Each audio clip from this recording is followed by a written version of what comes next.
Le 16 septembre 1996, des agents de police de la ville de Hollywood en Floride se rendent dans un petit studio après que des voisins se soient plaints de l'odeur fétide qui s'en dégageait. Sur place, s'offre à eux un spectacle choquant. Un homme est mort et tout laisse à croire que tout a été filmé. Et sur le mur blanc du salon, une grande inscription en lettres capitales noires indique aux policiers la présence d'une pile de cassettes vidéo documentant un crime. Et au terme de leur visionnage, les enquêteurs craignent le pire. Le propriétaire des lieux a bel et bien préparé un attentat et il visait une personne en particulier, la chanteuse islandaise Björk, dont l'auteur des vidéos était follement amoureux depuis des mois, sans jamais l'avoir rencontrée.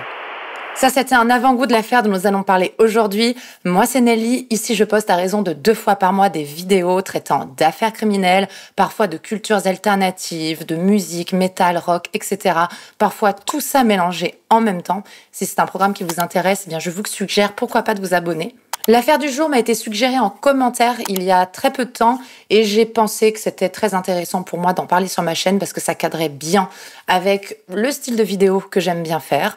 Et en plus, je ne connaissais pas, j'en avais entendu que très vaguement parler dans les années 2000, je crois bien. C'est quelque chose qui s'est passé fin 90, donc j'ai très hâte de vous en parler aujourd'hui. Mais avant de nous lancer dans la vidéo, laissez-moi vous parler quelques instants de notre sponsor du jour, Emma, le spécialiste du sommeil. Ma première collaboration avec Emma cet hiver m'a permis d'enfin changer de matelas. J'ai opté pour le matelas Hybride 2, un best-seller qui mixe mousse et ressort, classé numéro 1 meilleur matelas en France en 2024 et garanti 10 ans. Là maintenant, ça va faire 6 mois que je l'utilise. J'en suis absolument ravie. Mon compagnon a mis un peu plus de temps que moi à s'y habituer. Mais alors moi, dès la première nuit, ça a été une révélation. Et le soir, j'avais hâte de me coucher. En plus, grâce à ma montre connectée, je sais que mes nuits se sont rallongées de quelques précieuses minutes de sommeil. Donc je vais pas me plaindre de ça.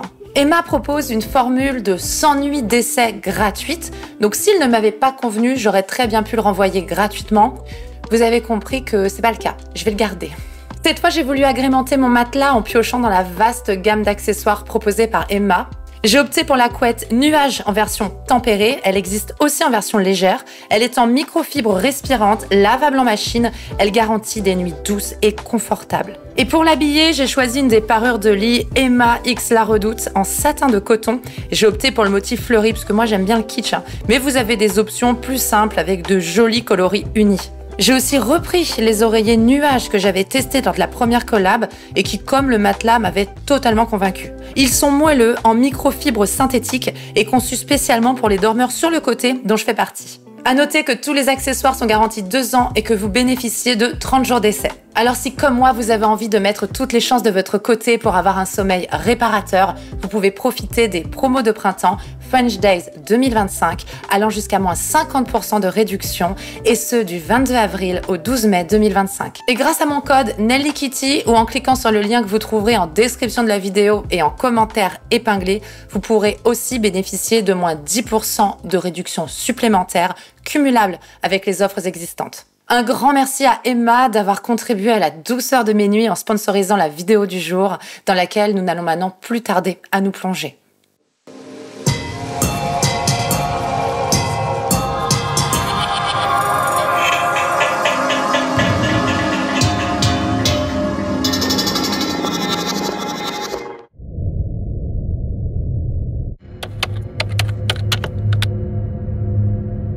Ricardo Lopez est né le 14 janvier 1975 à Montevideo, en Uruguay, un pays d'Amérique du Sud coincé entre l'Argentine et la frontière sud du Brésil, dans lequel il fait plutôt bon vivre et qui n'est pas autant marqué par la pauvreté et l'insécurité que ses voisins. Lorsqu'il est encore jeune, sa famille décide de partir vivre aux États-Unis, plus exactement dans l'État de Georgie, à Lawrenceville, une ville moyenne calme et aisée de la banlieue d'Atlanta. Ricardo connaît une enfance sereine au sein d'une famille de classe moyenne supérieure et s'entend très bien avec ses parents et avec son frère. Il ne rencontre aucune difficulté ni à la maison ni à l'école, malgré son caractère très timide et introverti. Mais dès le plus jeune âge, le garçon est très complexé par son apparence physique, en particulier par son poids, ce qui l'incite à énormément se renfermer sur lui-même. Beaucoup d'adolescents rencontrent des problèmes d'estime d'eux-mêmes qui ont tendance à s'améliorer le temps passant, avec l'âge, mais dans le cas de Ricardo, sa détestation de lui-même est vraiment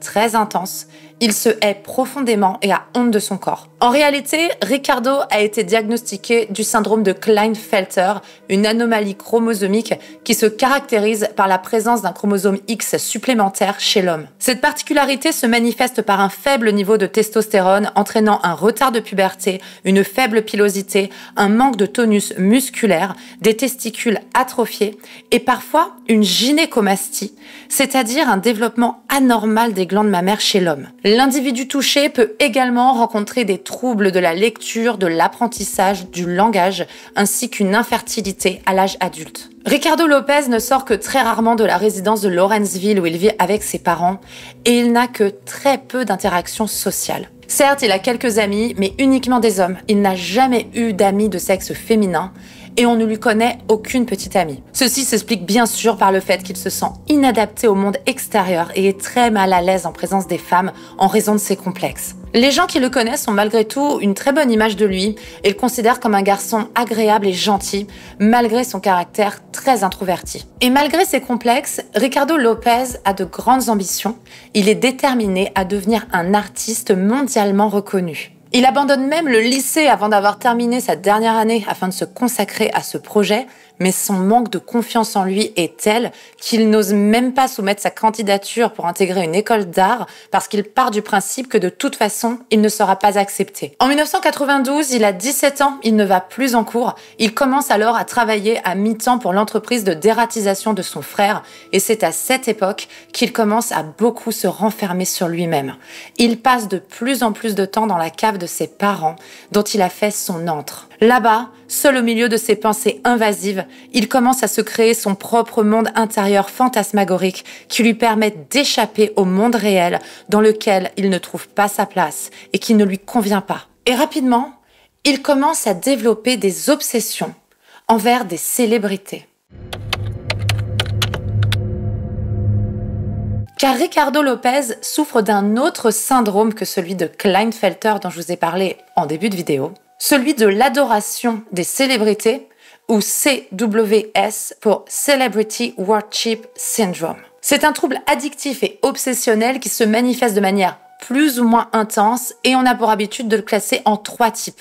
Il y a tout d'abord l'obsession de type divertissement social, à savoir le stade d'adoration le moins intense, celui qu'ont en commun beaucoup de fans de célébrités. L'individu passe alors beaucoup de temps à se renseigner sur les détails de la vie privée de son idole et à débriefer de ses découvertes auprès d'autres fans, faisant de ces conversations un fil rouge dans son quotidien. Des études ont montré que même si ce degré d'obsession n'est pas hyper inquiétant en soi, les individus qui en sont atteints ont quand même tendance à avoir une faible estime d'eux-mêmes et souffrent en général plus souvent que la moyenne de troubles tels que la dépression, l'anxiété et les troubles alimentaires. Au niveau d'obsession suivant, qualifié d'adoration personnelle intense, le fan tombe dans la névrose et ressent une passion de type amoureux pour son idole, allant même jusqu'à s'inventer un lien avec elle, la considérant comme son âme sœur ou dans les cas les plus extrêmes, se persuadant d'être réellement en couple avec elle. À ce stade, l'individu peut basculer dans l'érotomanie, c'est-à-dire qu'il est convaincu que la star elle-même ressent des sentiments amoureux pour lui, qu'elle lui transmet par télépathie ou au travers de messages subliminaux dans sa production artistique. Les individus touchés par cette forme d'obsession sont en général atteints de troubles comme la schizophrénie ou la bipolarité, mais ils ne sont pour autant pas dangereux, parce qu'en général, ils ne cherchent pas à rencontrer la star en vrai, ayant trop peur de se confronter à une réalité qui entrerait en directe contradiction avec leurs croyances. Ils seraient bien obligés de s'avouer à eux-mêmes que la star ne les connaît pas et qu'elle n'a pas de sentiments amoureux pour eux. Et ça, ils n'en ont pas envie. Par contre, au stade le plus avancé du culte des célébrités, celui qualifié d'adoration borderline et pathologique, l'individu concerné peut basculer dans des comportements violents et menaçants, pouvant aller jusqu'à la volonté de commettre un crime au nom de son idole pour se faire remarquer d'elle, suivant la logique du « si je ne peux pas t'avoir, personne ne t'aura ». Ricardo Lopez atteint d'un stade avancé de ce trouble, développe tout d'abord une obsession pour Geena Davis, une actrice américaine oscarisée connue pour son rôle dans Thelma et Louise aux côtés de Susan Sarandon en 1991. Mais rapidement, son intérêt se déplace sur une autre artiste pour laquelle son adoration, sa passion sera encore plus dévorante et incontrôlable, la chanteuse Björk. De son vrai nom, Björk Gudmundsdóttir, elle est une chanteuse et multi-instrumentiste islandaise qui a commencé la musique à l'âge de 11 ans et s'est fait connaître tout d'abord dans le groupe de rock alternatif The Sugar Cubes, avant d'entamer une carrière solo en 1993 après la séparation du groupe. Elle connaît rapidement un énorme succès mondial grâce entre autres à sa reprise d'une chanson des années 50, It's Oh So Quiet, et se fait remarquer par sa voix cristalline et très particulière. The sky up above, is caving in. Wow! Sa personnalité excentrique et ses visuels audacieux mettant en avant son physique très enfantin. Surnommée la reine de la pop expérimentale, Björk a vendu plus de 40 millions d'albums à travers le monde et a classé plusieurs de ses albums dans le top 20 du Billboard américain. Dans le courant de l'année 1995, alors qu'il a 20 ans, Ricardo Lopez commence à coucher sur le papier, dans des journaux intimes, les moindres détails de la vie privée de la chanteuse. Il décrit aussi ses sentiments pour elle et il écrit des lettres d'amour qui ne recevront jamais de réponse. Aux rares personnes qu'il fréquente encore dans son quotidien, il parle d'elle comme de sa muse et explique que la regarder sur une télé ou dans un magazine ou parler d'elle lui procure un intense sentiment d'euphorie. Il développe une relation de type parasocial avec sa chanteuse préférée. Une relation à sens unique dans laquelle un des individus investit une grande quantité d'énergie émotionnelle, d'intérêt et de temps pour une personne qui n'a même pas conscience de son existence. Et durant l'année 1996, Ricardo Lopez plonge de plus en plus dans son obsession, délaissant totalement sa propre vie, ne prenant plus du tout soin de lui et faisant tourner toute sa vie autour de Björk. Il écrit dans son journal que son unique but dans la vie, la raison d'être de son existence, est de se faire accepter par elle et de faire partie de sa vie. Il écrit qu'il aimerait fabriquer une machine à remonter dans le temps qui lui permettrait de retourner dans les années 70 et de se lier d'amitié avec elle alors qu'elle était enfant, afin de rendre sa relation avec elle inévitable. Il écrit qu'il espère qu'un jour Björk lira son journal intime et apprendra ainsi à mieux le connaître. Ricardo Lopez précise que son obsession pour Björk n'est pas de nature sexuelle, et ce pour une raison qui peut laisser un peu perplexe. Il explique qu'il ne serait pas capable de coucher avec elle parce qu'il l'aime. J'ai une analyse personnelle concernant cette déclaration un peu intrigante, j'y ai réfléchi, et pour moi, il peut s'agir là de l'expression d'une forme de réflexe un peu misogyne qui voudrait que, selon certains hommes, une femme est moins respectable une fois qu'elle s'est offerte sexuellement, intimement.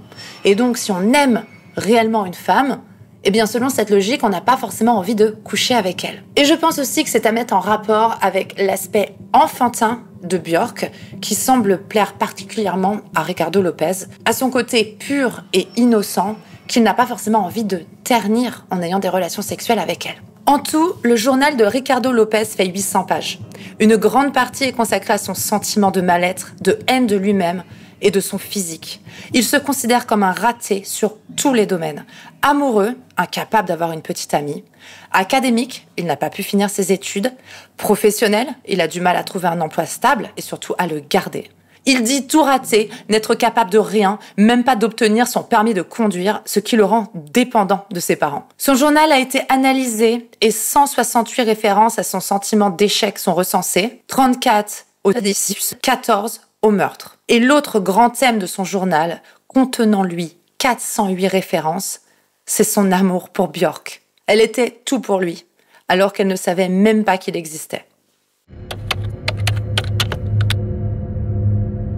Au début de l'année 1996, Ricardo a alors 21 ans et il vit maintenant seul. Il a quitté la résidence familiale en Géorgie pour s'installer dans un petit appartement à Hollywood, en Floride, pas en Californie.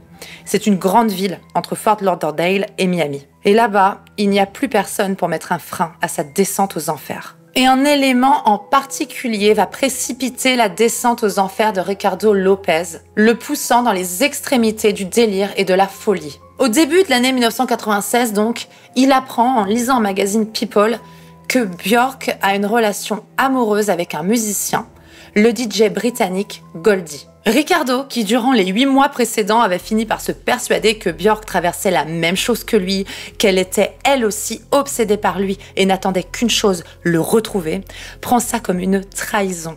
Selon lui, Goldie prend la place qui lui était destinée. Certaines sources mentionnent la nature raciste de sa réaction, sa fureur ayant pu être décuplée par le fait que Goldie soit d'origine jamaïcaine. Ricardo commence alors à réfléchir à une manière de punir celle qu'il considère comme une amoureuse infidèle, comme une traîtresse. C'est à ce moment qu'il passe de l'écriture à la vidéo et commence à se filmer quotidiennement. Il fait ça un petit peu à la manière d'un artiste contemporain qui filmerait son quotidien vraiment dans les moindres détails, même les plus bizarres, et en ferait une compilation, des montages, etc. Ou bien de très longs films avec un côté un petit peu expérimental. Je pense que c'est ça qu'il cherchait. Testing 1, 2, 3, testing. Testing 1, 2, 3. Hello, hello, hello. My name is Ricardo Lopez. It is January 14th, 1996. Today is my birthday. I'm 21. And I will begin a documentation of my life, of my art, and of my plans. Au total, il enregistre 11 vidéos d'environ 2 heures chacune. Il y a donc à peu près 22 heures de film. En réalité, elle montre surtout 2 choses. La lente progression de son délabrement mental et physique, ainsi que le détail de son ultime projet de vengeance, tuer Björk afin de la punir pour ce qu'il voit comme une trahison. Il est déterminé à entrer dans sa vie de manière fracassante et de laisser son empreinte sur elle de manière indélébile afin qu'elle ne l'oublie jamais et que son nom soit pour toujours associé au sien. Major thing I want for her while she's dying. Okay, I want to be the most influential person, the most important person who changed her life more than anybody else, okay? The guy who took her life, okay? Sa première idée est de fabriquer une bombe contenant des aiguilles hypodermiques remplies de sang infecté par le virus du sida. Mais réalisant qu'il ne sera matériellement pas capable de réaliser ce projet, il bascule sur sa seconde idée, fabriquer une lettre-bombe piégée à l'acide sulfurique. Il utilise un gros livre dont il découpe l'intérieur, créant un vide où placer l'acide. Il compte envoyer le colis au domicile londonien de Björk, comptant sur le fait que ce soit la chanteuse elle-même qui l'ouvre, pensant qu'il s'agit d'un cadeau d'un fan. Il espère ainsi la défigurer, ou encore mieux, la tuer, et sauter lui-même sa propre vie juste après, afin d'être uni à elle pour toujours au paradis.